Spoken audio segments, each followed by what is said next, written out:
medio de tantas novedades económicas y financieras, pasó casi desapercibido un pronunciamiento firmado por los más importantes dirigentes empresarios, patronales de la Argentina, contra el intento del gobierno de llevar adelante el juicio político a la Corte.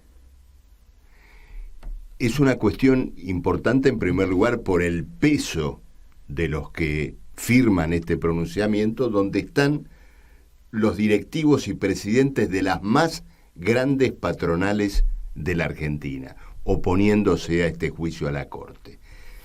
Pero llama la atención lo siguiente: a juzgar por lo que va a pasar en el Congreso y por la deserción de varios gobernadores justicialistas, es evidente que ese proyecto de juicio político ya estaba muerto antes de este pronunciamiento empresarial.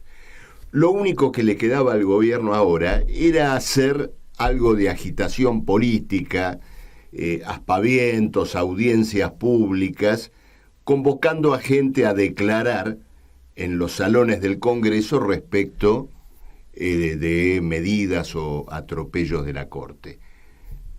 Por lo demás, ya no iba a pasar absolutamente nada porque el gobierno no tiene el quórum para llevar adelante este proyecto. Pero entonces, ¿a dónde va este pronunciamiento empresario? Lo que dice la gran patronal es que no quiere ni siquiera esa agitación verbal, retórica que el gobierno va a hacer en relación a la cuestión de la Corte. En otras palabras, el mensaje es: muchachos, el horno no está para bollos. ¿Y por qué? Bueno, este pedido de juicio político a la Corte tiene lugar en medio de una situación gravísima desde el punto de vista del armado financiero y monetario del gobierno. El superministro Massa, convertido ya en una especie de presidente de facto, ha comenzado una serie de maniobras que esencialmente consisten en lo siguiente: poner los recursos del Banco Central, la emisión y las propias reservas internacionales al servicio del rescate de la deuda pública.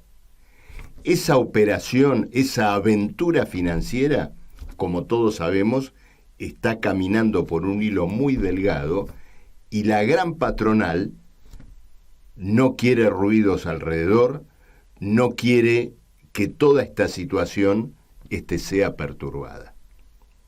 Es interesante porque el comunicado de las grandes patronales, cuando habla de la Corte, invoca la división de poderes, invoca los principios republicanos, pero naturalmente se olvida de que esa misma Corte actuó siguiendo el puño y letra de la gran patronal argentina en fallos bastante recientes, muy importantes y muy negativos para los trabajadores.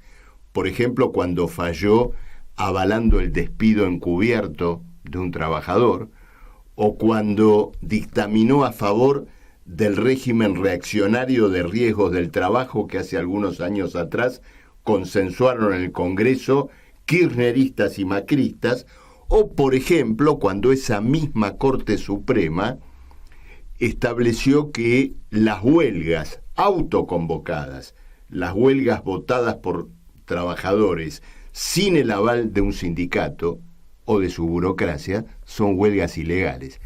Notablemente, la agitación contra la Corte del kirchnerismo se olvidó de todos esos atropellos a la clase obrera, porque ella misma, desde el gobierno, Cristina Fernández de Kirchner, los avaló.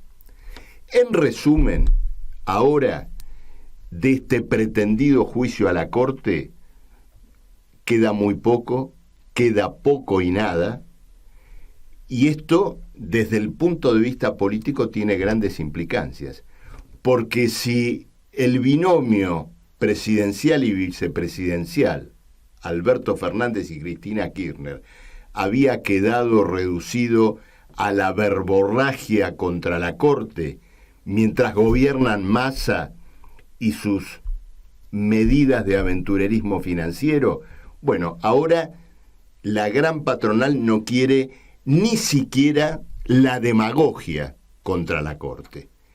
Y esto implica, por lo tanto, una verdadera demolición política del gobierno. ¿Qué queda? Queda el superministro Massa favoreciendo a los acreedores de la deuda pública, por un lado, y financiando ese rescate de los especuladores con la reducción del salario, la reducción de las jubilaciones. El otro sostén de este maniobrista llamado Sergio Massa es indudablemente la CGT, con quien ha pactado ya para 2023 una pauta salarial por debajo de la inflación. Ese despojo salarial financia a los especuladores de la deuda pública. Este es el escenario político grave, pero a la vez muy rico y muy instructivo, con el cual los trabajadores tenemos que abordar nuestra propia situación. Un abrazo a todos y hasta la semana que viene.